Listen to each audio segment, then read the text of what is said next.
Welcome, everybody. We're so glad so many friendly faces could show up tonight. We're the Veterans Breakfast Club. Most of you know what we do. Some of you do not, because I see some new faces. We do is we create communities of listening around veterans and their stories. Through this here, we have veterans, non-veterans get in the room together and share their experiences. I learned something new. I'm a veteran, and I learn something new every time we do one of these. I'm Nick Rhymes. I'm the Post-9 project director of the organization. This handsome gentleman over here in the corner is Todd DiPastino, our executive director. Todd, would you like to say a few quick words? Yeah, I think I deserve some applause. Thank you. John only has... I haven't even said anything. I'm getting heckled already. Thank you. This is our first event of 2017. Last year we did 54 events, mostly in the morning, but we added evening events also because we were finding that the young vets don't come out on a Tuesday morning at 8:30 for a breakfast because they have something called a job. I feel very sorry for them. But we found that the evening events are great because we get the young vets and the old vets together. And what we've really loved was having the interactions in our recent events that ended the year. Interactions between non-veterans like me and the veterans. We have groups of school kids sometimes come, college students, or just a non-veteran like me asking the vets about their experiences, something that you've always wanted to ask or never really thought of or never really had an answer to. So we're encouraging that kind of people at the events asking questions of the vets who are here. And what we thought tonight we would do, and Nick will talk about it a little, is we noticed that there are 4 generations of veterans here, ranging from age 94 or almost 90. Hey, Peter Morin, how old are you? 95. 95's got you beat, Dan.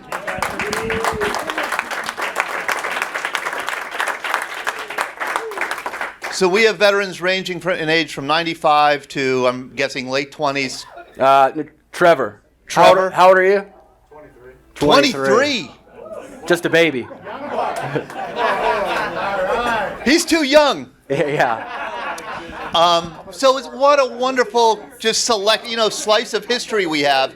And we thought it would be fun to have the different generations ask each other questions about their service. But Nick will talk about that. I just want to pitch, if you can make it to any of our morning events, would love to have you. This is our spring schedule. It just hit mailboxes today. I got mine in the mail today. I think they'll be arriving in some other mailboxes. You got yours too, Helen? Maybe tomorrow or the next day. If you don't get one of these, it's because we don't have your address. Please do leave it with us. Also, I had 5,000 of these printed.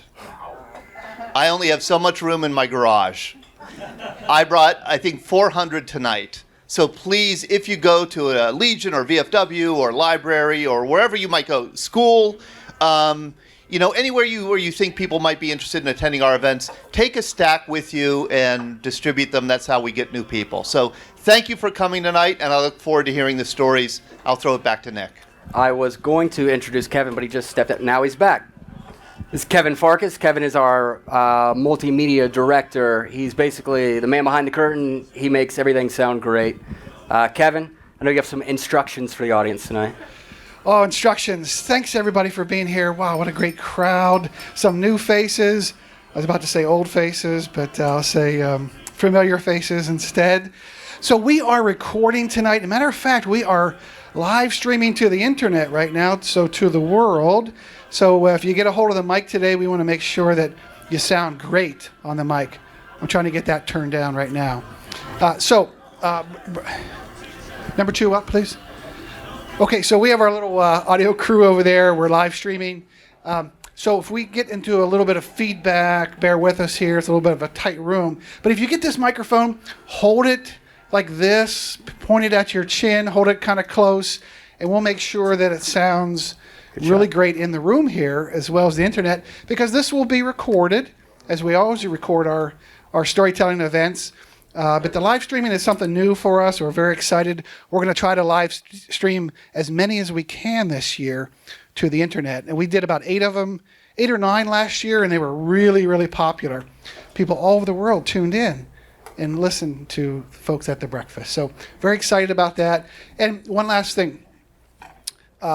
Hold the mic kind of firmly, okay, because this kind of can make bit of a noise if you could hear that. Okay? So there's a little bit of housekeeping stuff. All right, thank you guys. Oh, by the way, I'm going to be taking photographs.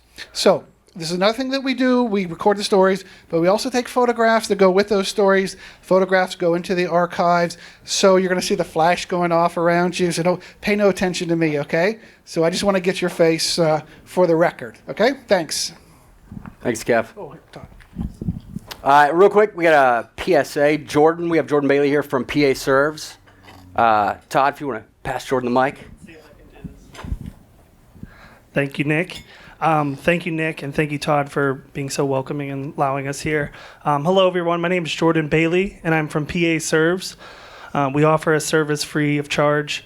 What we do is we're a coordination center, and we partner with a lot of great organizations. Some of those include the Vet Center, Veterans Leadership Program, Mission Continues, Team Red, White, and Blue. Any type of service you may need. You have a question about education, your benefits, disability, finding a job, or housing. And we serve people that have served in the military or their family members. So I have cards if you'd like. I have brochures. And I really appreciate the invite tonight. So thank you very much. I'm going to highlight just something Jordan said. PA Serves is such a great organization. I know Ralph, for example, was looking for a veteran's ID, and he went to PA Serves, and they're working on it. There was somebody who was here, Kathy Colbert was just here, because her father is in a retirement community now, and she knows that he's entitled to benefits, but she doesn't know what they are. So PA Serves is on that case. So please, if you have any question about a benefit or a resource that you may be entitled to, that you need, please, you can contact me, and I'll put you in touch with Jordan or Dave Rauterbush or anybody else at PA Serves. Please do that. Thank you for coming, Jordan. All right, as Todd mentioned earlier, we're going to do it a little bit differently. We do the breakfast. If you notice, like us younger vets, we're millennials, so like we don't have that long of an attention span. So we only do an hour, right? Like we don't do an hour and a half. So because of that, we have to keep things a little tighter. I'm glad you guys got a kick out of that, but I'm totally serious. So tonight, instead of it just being like individuals sharing their story, we want to have like direct questions, because I have lots of questions for older veterans, and I know older veterans ask me questions all the time. So let's open this up. I know Jim O'Connor had a cool, I thought, question for an older veteran. Yeah, how do I pick or who? No, you Who answers? Yeah. You don't pick. You just ask. Okay, so when I came back, the only person I knew in Pittsburgh was my 95-year-old grandmother, and that was my only beacon in the sense of having any ground. So my question is, I moved before I left, and 7 times before I came back to Pittsburgh, and really. So after you got out of the Marine Corps, you moved 7 times before you came home. So my question is, how many times did you move before you settled back in Pittsburgh, if you moved at all? It might be different for each generation. So I was curious about that. Any takers? John. I've lived in Pittsburgh all my life. In fact, I'm back in the house that I was born in. Hold on. Say that again.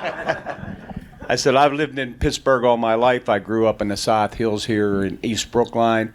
In fact, when my mother died, my kids said, "Dad, you can't let the house go." So my one son took over my house, and I moved back into the house I was born in 1946, and we're still there thriving. I never would have guessed it, because you don't have the Pittsburgh accent. Are you South Hills or South Hills Catholic? South Hills. All right. Class of 67. Yeah. No, I graduated from Catholic High School. Oh. Anybody else? Anybody else bounce around? Yeah. I lived in Pittsburgh all my life, came back directly to Pittsburgh, but then I ended up getting a job with the States. I ended up living in Harrisburg for 18 years, but then came back to Pittsburgh. So I've got a question for you guys. When we grew up, our generation in Vietnam, we grew up first generation really watching television, and the movies were all the different war movies. So you saw Audie Murphy, and you saw John Wayne, and all these figures all over. And one of the breakfasts that I went to recently, Nick spoke, and he talked about the first time he came under fire and his reaction. And afterwards, I went up to him and I laughed, and I said, "That's the exact same reaction I had," which was basically, "Oh shit, what am I doing here?" And These guys are actually trying to kill me.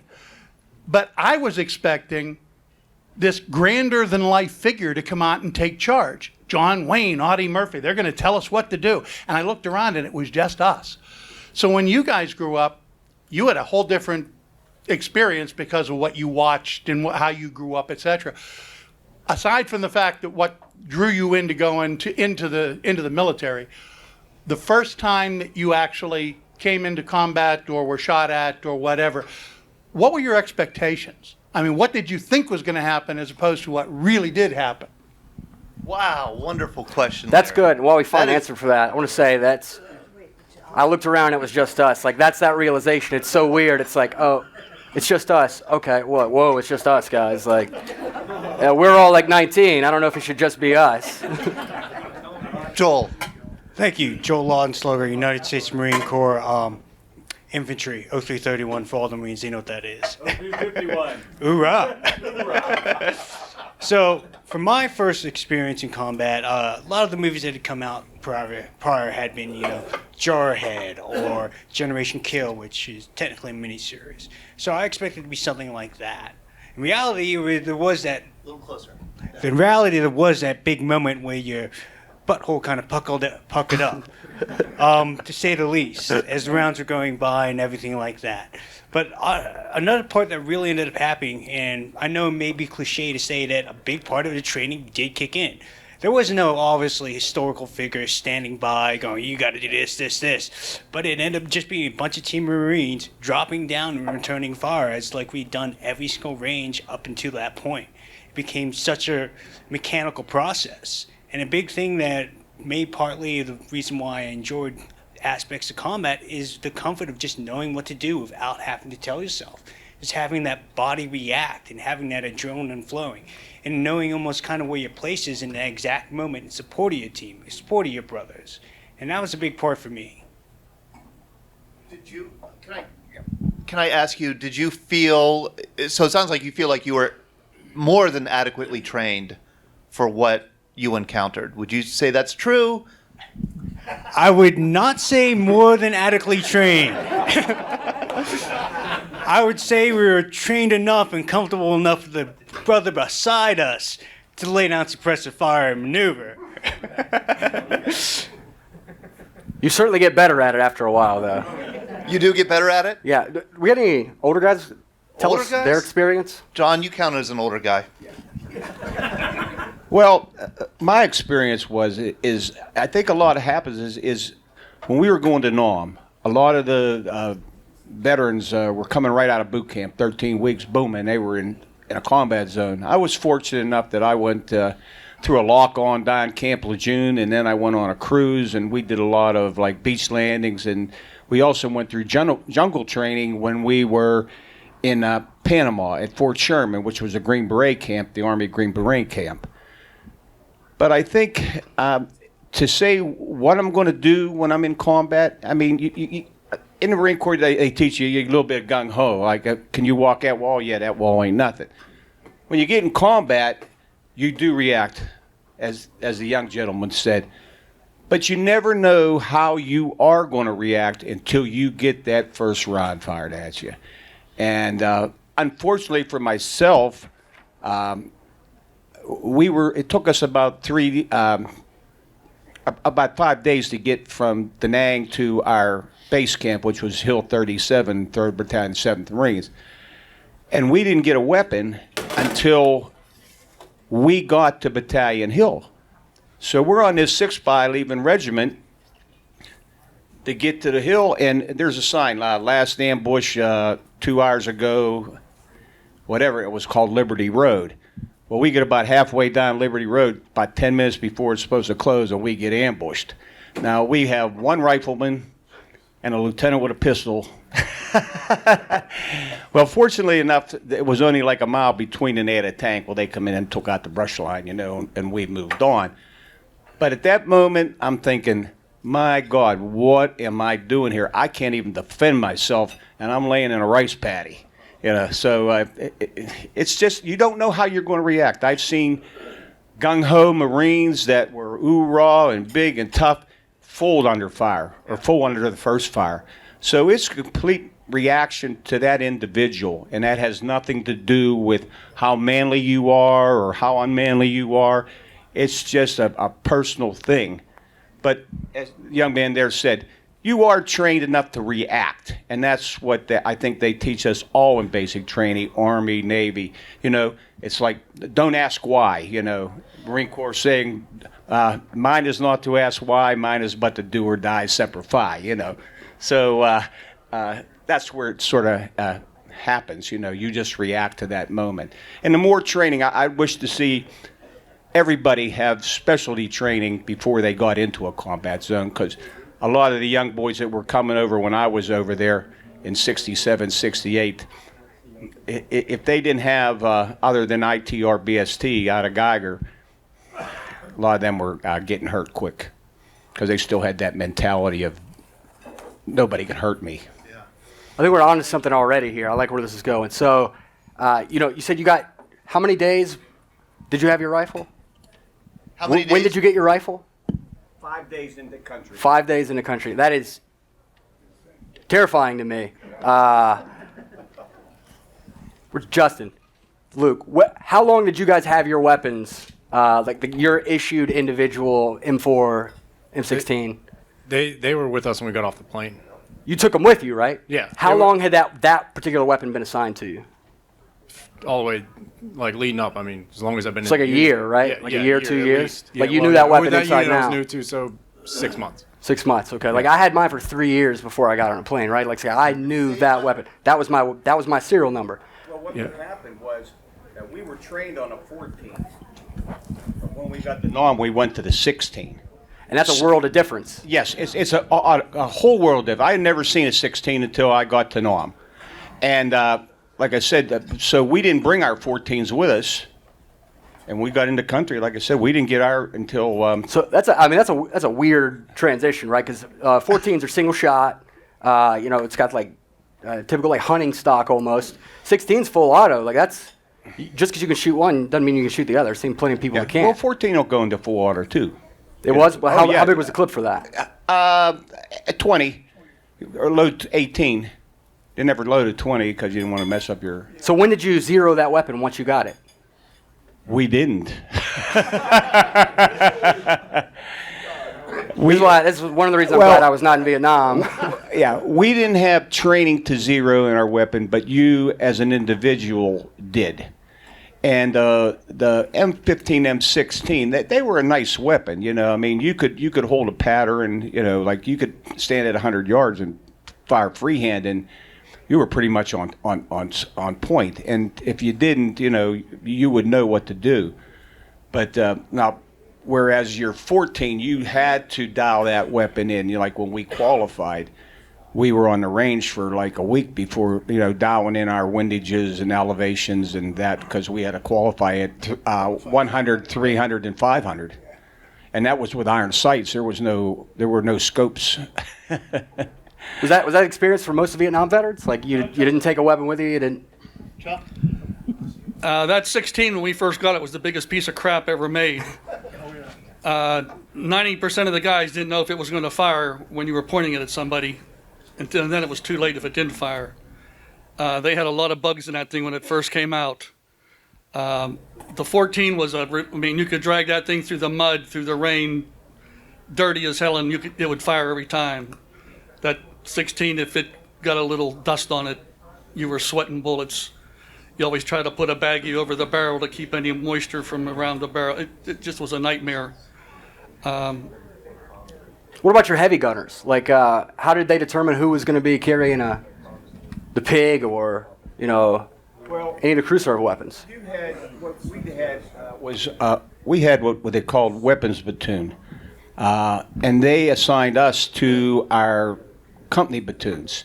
So you had your 0311 company platoons, and I was an 0351, and then I would be assigned to a weapons platoon was out of H&S company, and then they would assign us to like Mike company, Kilo company, Leo company, or whatever.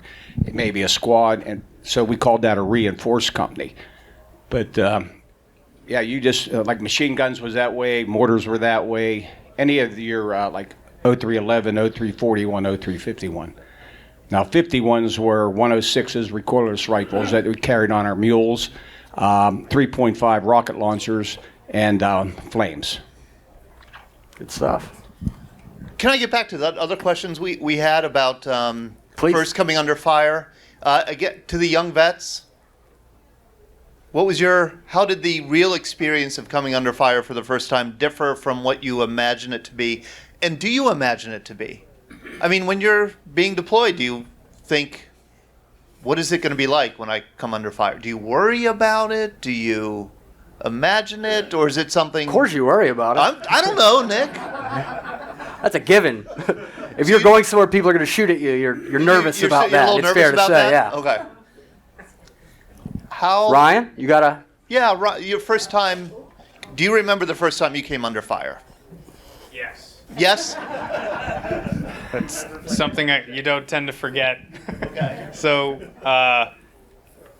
I was in Iraq, and my name's Ryan, by the way. I was a Army infantryman, and I was in Iraq in '04, and we were out doing an OP, an observation post. It was me and 3 other guys, and it was the middle of the night, and we were right in the middle of a shift change. We'd have like 2 guys sleeping and 2 guys watching, and one guy came down from up top, and I was on my way up the stairs. The other guy was on the radio still watching, so we would switch one at a time.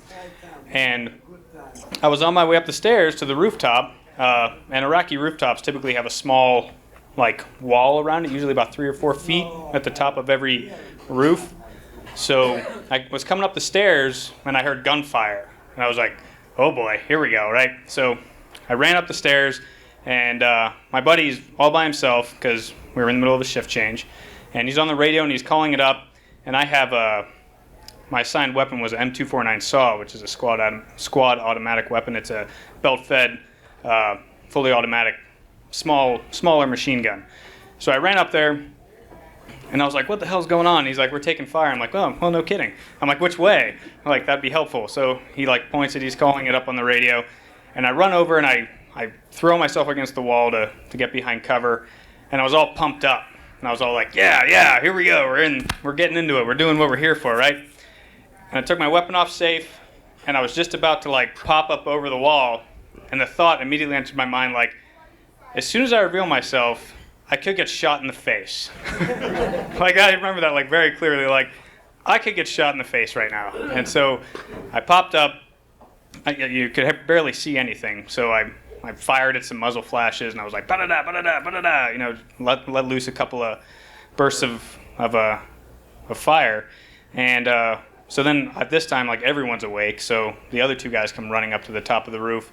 But by this time, whoever was shooting at us had run away, which was kind of typical.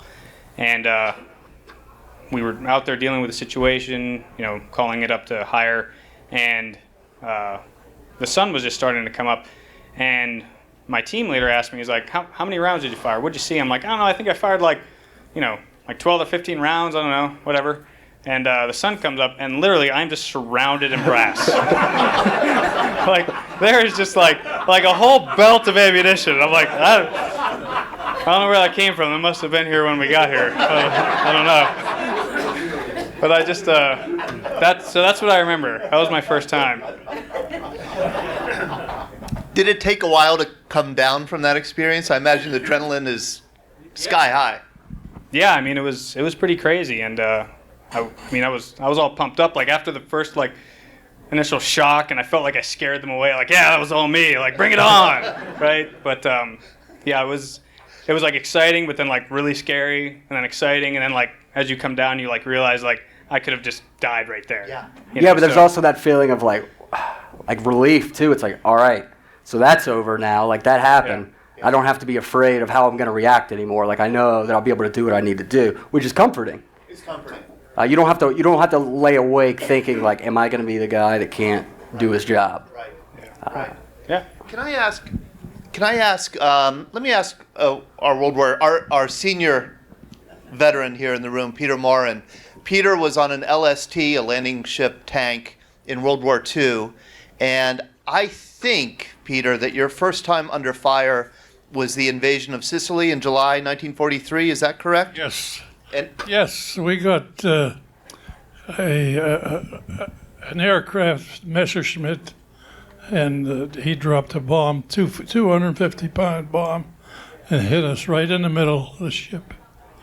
And fortunately, I was able to get off the ship and into the water, but little did we realize that there was so many of them that the rest of our shipmates got saved because the LST-311 had just unloaded all her cargo and was coming off the beach, and he backed right into the RLST and took everyone off, and I was in the water. But you say, were you scared? We were taught, do your job. That's all you've got to do. You don't have time to think about what's going to happen to you. You go ahead and do your job, and everybody's at their station, and you got it made. But you don't take everything for granted. It was terrific because when he dropped a bomb on us, I was on the 20-millimeter anti-aircraft gun. I was on the port side of the ship, midship, and he come out of the sun like this. And I couldn't see him until he got over here. By the time I fired, I only fired one blast because I knew I'm just firing into our own troops. So I said, well, I'm not going to hit him. I know that because he's going too fast. Yeah. But when I went into the service in 1942, we weren't given no boot camp. There was no boot camp for us because there was so much done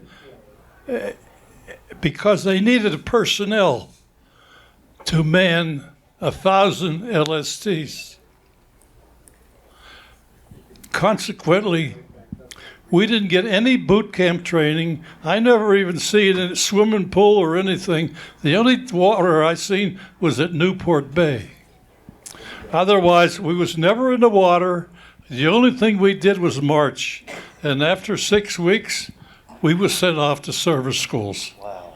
I have a follow-up question to that. I was talking to a good friend of mine, Marco, the other day, who was in the Navy, and he told me at basic training, a surprisingly large number of people in the Navy could not swim at all. If they didn't take you to a pool, how did you learn who could and could not swim? That's what I figured when I would join the Navy. They would teach me how to swim. But before the war, I was a cabinet maker. And then I went into the service, and they said, well, what do we got to... Nobody would have any wood for a cabinet maker, so put me into a diesel school. So I come out of there second class, and then I went to advanced diesel school in Cleveland, Ohio. And from there, that's why there was no boot camp. There had to be enough personnel available in all over the country to be able to man 1,000 LSTs. I think people here might be interested to know what happened to you after you were plucked out of the water in the Mediterranean. You were given 30 days survivor's leave. Yes. And why don't you tell the group what you did over that 30 days? Well, I got married. And my wife recently passed away, and we were married for 71 and a quarter years.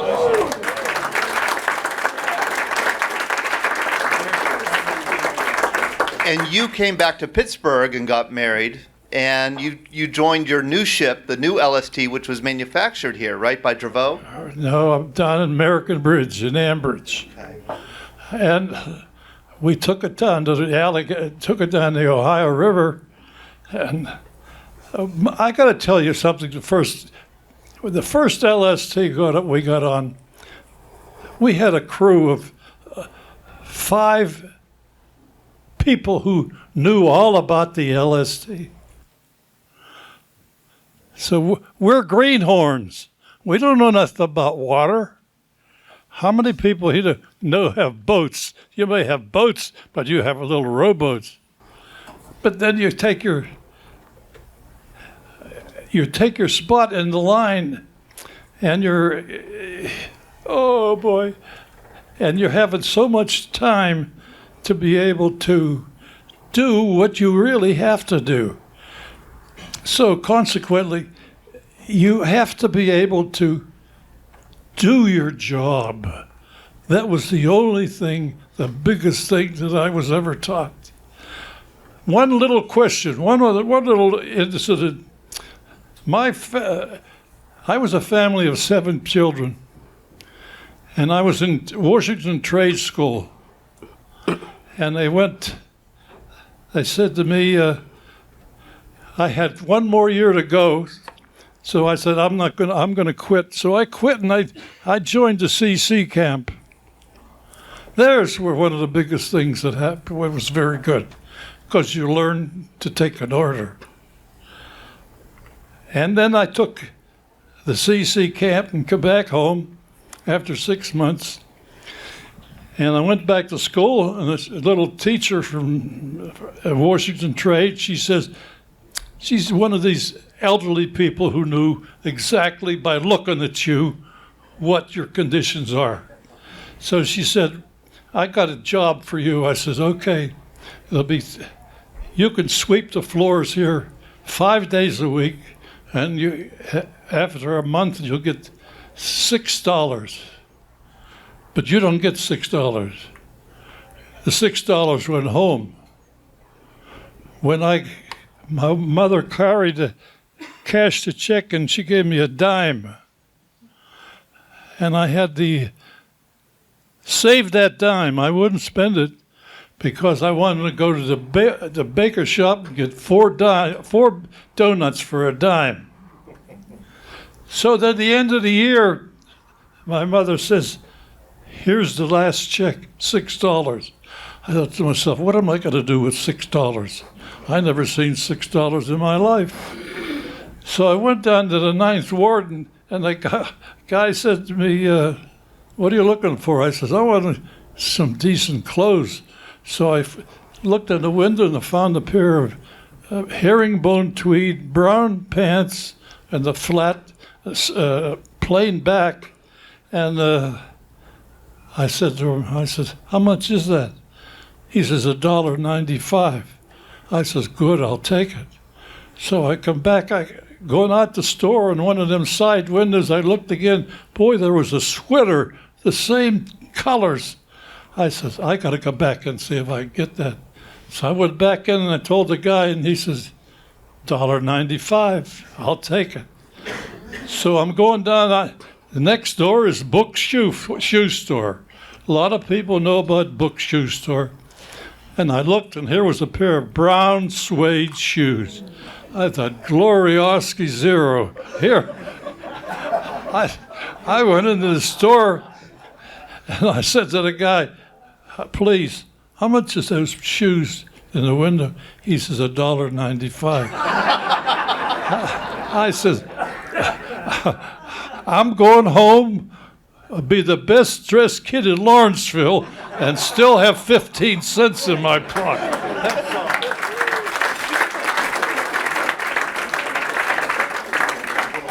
All right.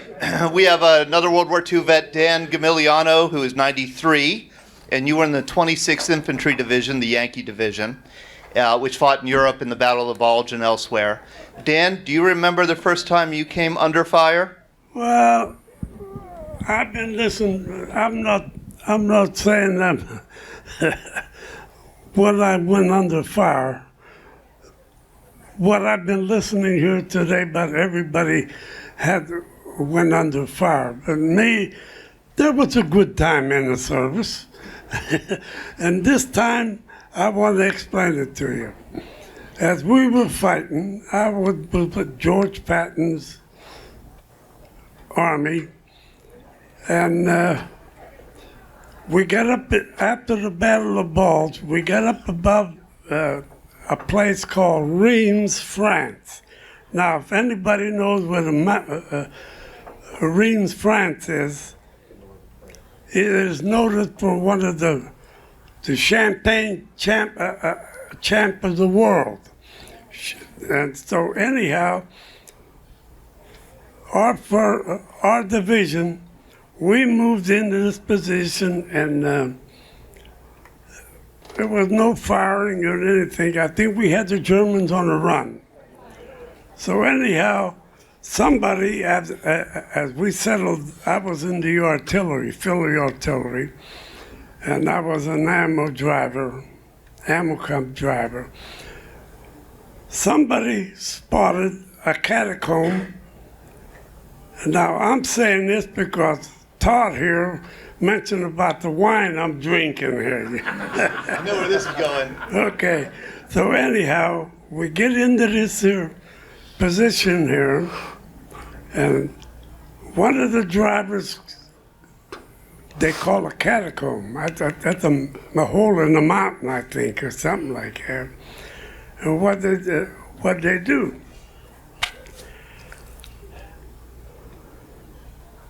They looked into that catacomb. There was barrels of wine in that place. Barrels, I'm talking 50-gallon barrel wine. So they got 2 of those barrels. How they got it out of there and put it in the truck, I don't know. But I knew a little bit about wine because my dad, he was a professional in that. And I took a bottle of wine with catacombs on it. Oh, it was, and I put it under the seat of my truck that I was driving. Yeah. So anyhow, about an hour or so, they brought these trucks to the artillery gun, 4 artillery guns, the 105 howitzers we had. They put 1 truck on 2, and the other 2 on the other side. No fire missions or nothing was recorded. All at once, the telephones ring. And this is an hour and a half now. Everybody's having a hell of a good time of drinking this wine, you know. So finally, the fire mission comes on, and the officer was in his winterized truck, you know. He's one of them, gave the elevation, all this, fire. Nothing, no noise or nothing. Everybody's over there drunk as hell. Now, did you get in trouble for that? He looked out there and seen everybody's over there, and I remember a little Mexican guy. He was a real good friend of mine. He'd take 2 steps forward and 1 step backwards. So finally,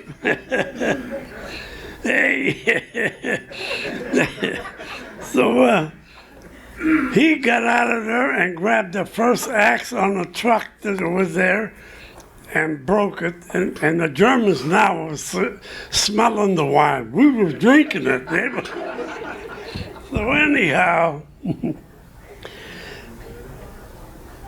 as I'm going, so we have what you call a shower. If you were lucky, you got a shower once a year. I never got a shower. You made a sponge bath.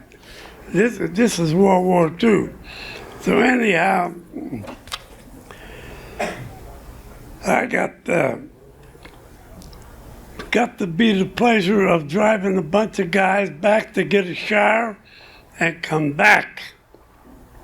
So as I'm going down, here is Bastille Day. Now, if you know what Bastille Day is in France, that's like 4th of July. And we're going down there, and I'm driving with this lieutenant in the front there. I said, "You want a drink?" He says, "Yeah, what do you got?" I said, "I got a wine." I reached underneath the seat of my truck and handed it to him. Him and I, now we're half kicked in the ass.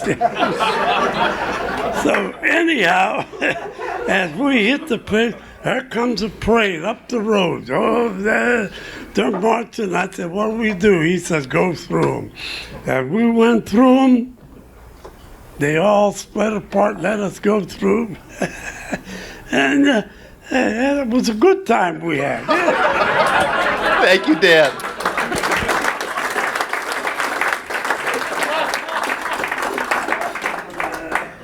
You don't hear a lot of younger guys with stories like that. So my wife will attest to this. She's here today. In fact, at lunch, we were talking about how I felt that the Army used to treat soldiers like adults. Now they treat soldiers like children. And the example I used was World War II. I was like, World War II, they let those guys drink because they would be ready to do their job when it needed to happen. And I was wrong. They were not. So I stand corrected on that. Don't do as I say, not as I do. Right. Do we have any of the younger vets have a question for an older vet? Or Yeah, vice good versa? question. Sergeant Kelsey. Active duty, Marine Corps. Soon to be Drill Sergeant Kelsey. Would you mind standing You're up? on the spot. Post. So you are still in. You're active duty. I am. I work in a federal building. I am the supply for Recruiting Station Pittsburgh. Hoorah. What are you doing? What are you doing here shortly? I am going to be a drill instructor in Paris Island. Let's hear that drill sergeant voice. Can you say that a little louder to the... Yeah, drill sergeant. Can you say something louder? You're putting me on the spot. Yeah. Okay. All right. So. Hey. So. I don't think a lot of the room heard what you were So you guys want me to do a little cadence? Yeah. All right. So I need a little bit of feedback from my Marines. All right. 1, 2, 3, 4. 1, 2, 3, 4. United States Marine Corps. United States Marine Corps. 1, 2, 3, 4. 1, 2, 3, 4. United States Marine Corps. United States Marine Corps. Kill. All right. Give us some of those other cadences. No, this is a family venue, so we're not going to go there. So I've never actually deployed. My question is, as far as SDA, was that a big thing, getting a special duty assignment done? Was that harped on, or the war was the focus as far as promotion and all that? I have a feeling that nobody here over the age of 40 knows what you're talking about. So the question was, when you were in the garrison environment, was there... I would imagine most folks here were like one and done. They did their tour, they got out. Did anyone stay in, and like, what were your requirements to get promoted? Like, who... It's kind of what you're getting at, right? Like, what... Did you need to go to schools? Like, did you need to go to airborne school? Like, what did you need to do? Anyone stayed in? Hey, Richard? Yeah, I'm a Vietnam guy. Hold it close. I think it's coming out. The only thing to get it, I was a lieutenant officer through OCS.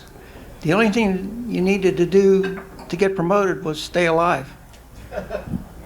And so what rank did you leave Vietnam as? I was a captain for 2 days. 2 days. Did you stay in after the war? Oh, no. You got out? That's why I was 2 days captain. Yeah. Did anybody stay? Was anyone drafted and stayed in? Well, I was drafted in high school, and I got college deferments. So at the end of the college, and I didn't go through ROTC, I then volunteered for the Army under the OCS program with a 2-year active duty commission. And at the end of 2 years, your duty wasn't over, but you were supposed to get out on it. I wasn't with the U.S. Army. I was with the Vietnamese. I was a MACV advisor. So what happened was my pay and so forth, I was holding a major slot as a second lieutenant. I wasn't even promoted until 18 months after to first lieutenant. Paperwork never caught up with me. I was so far out in the bush. And at the end, they had given me captain's bars, but they said if I kept them, I would go indefinite. I wouldn't get that ETS. I resigned that captaincy.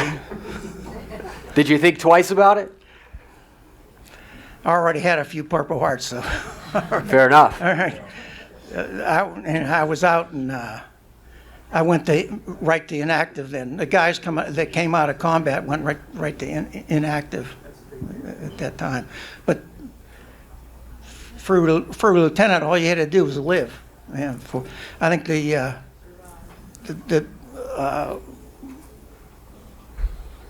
your lifeline as a second lieutenant in a hot LZ was, I think, 5 minutes. And so you do that a number of times, it's time to leave. Yeah. And the promotions, promotions weren't a problem in the actual combat arms.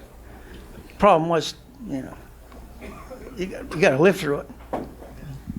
There seems to be a major division between those who served during the draft era and those who served after the draft era. That just strikes me as the one profound baseline difference between what we call the young vets and the older vets. And I wonder, it's just so different. So many of those who volunteered did so because if you didn't volunteer, you're going to be drafted anyhow. Might as well choose your branch of service, try and get the best kind of placement that you can.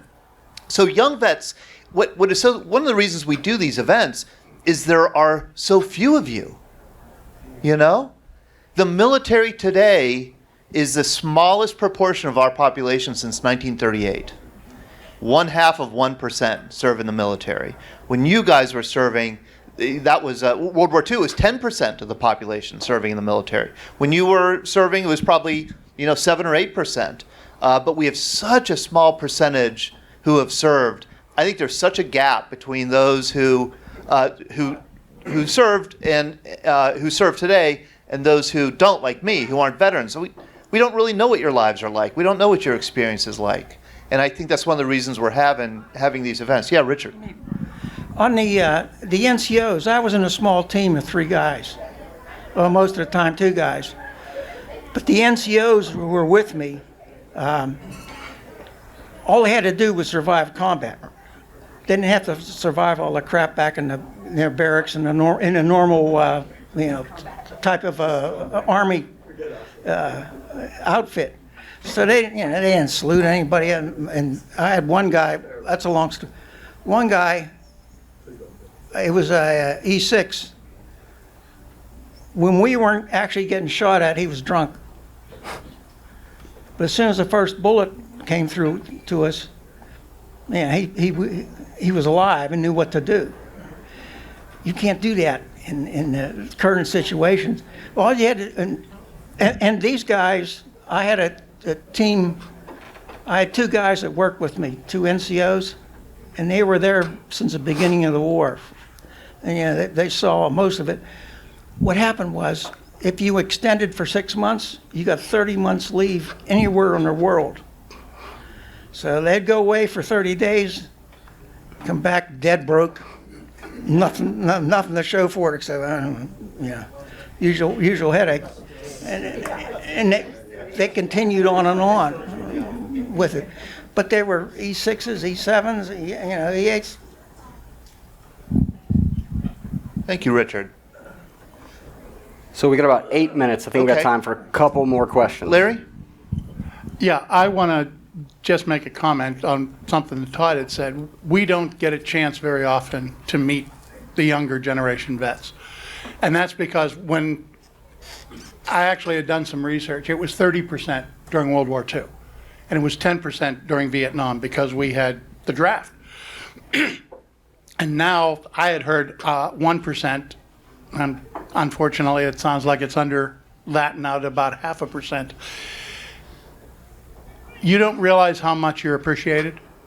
The guys that came back from Vietnam, we talked about this before dinner, VFW really didn't want anything to do with us. American Legion didn't want anything to do with us. And so having events like this really matter because it's a chance to say thank you to you guys.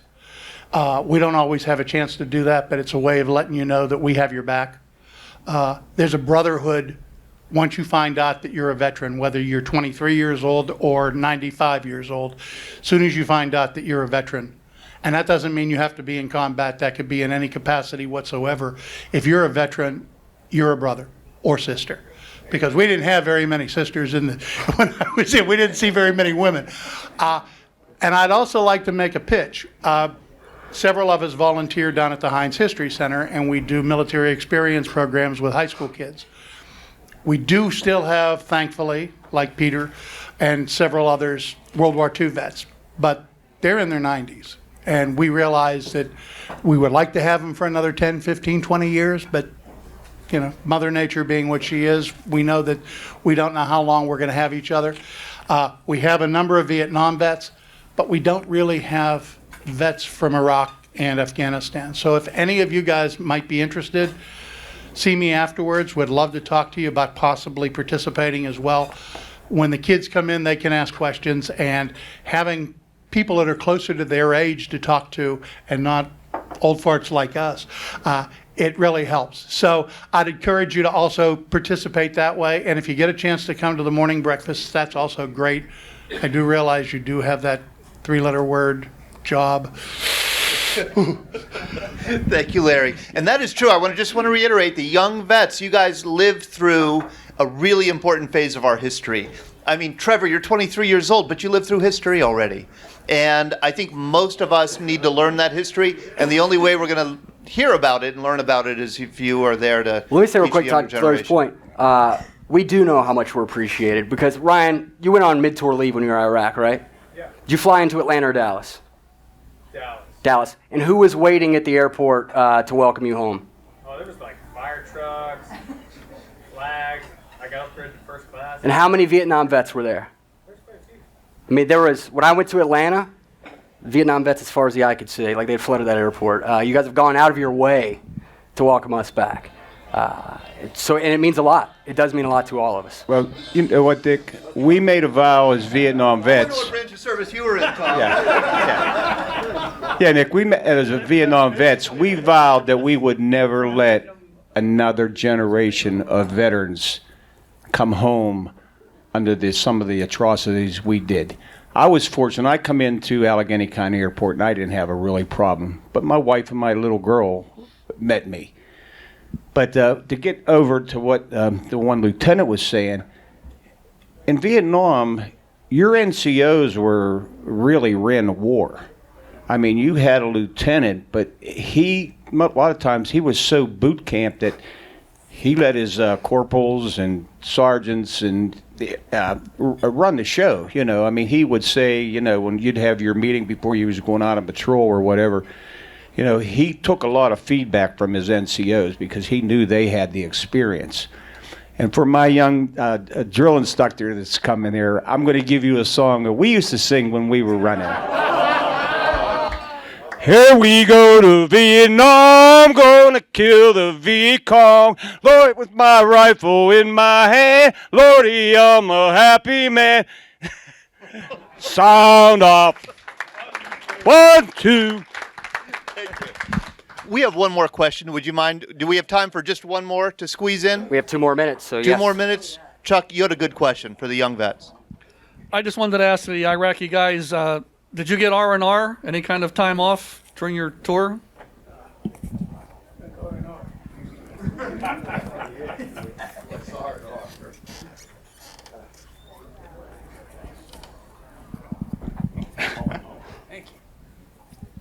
So in the Marine Corps, the short answer is no. I believe obviously the Army did have longer tours, so they got a little bit of a break in between. Yeah, let's qualify that. Yeah, Army But, does a full year. How long did you do, Joel? 9 months. See, that's why you don't get R&R. Okay. But obviously when we got back, I had a lot of respite leave and stuff built up, so I took a good month off, which was pretty nice. But yeah, there's nothing in between for the Marine Corps. kind of. We don't have any younger Air Force guys, do we? To pick on, because Well- they do like 4 months, so they certainly do not get R&R. You also get pancakes and chow hole, so. Yeah, you sure do. Thank you, Joel. I just remember you said you were in Afghanistan for 15 months. You didn't have a day off. Well, we had our mid-tour leave. That was it. Okay, mid-tour leave. Yeah, you that's go it. home for, was it 2 weeks? 2 weeks, yeah. Boy, that must have been strange. Strange? Yeah, it's super weird. Yeah. Super weird. Wow. I think we're at the end of the program.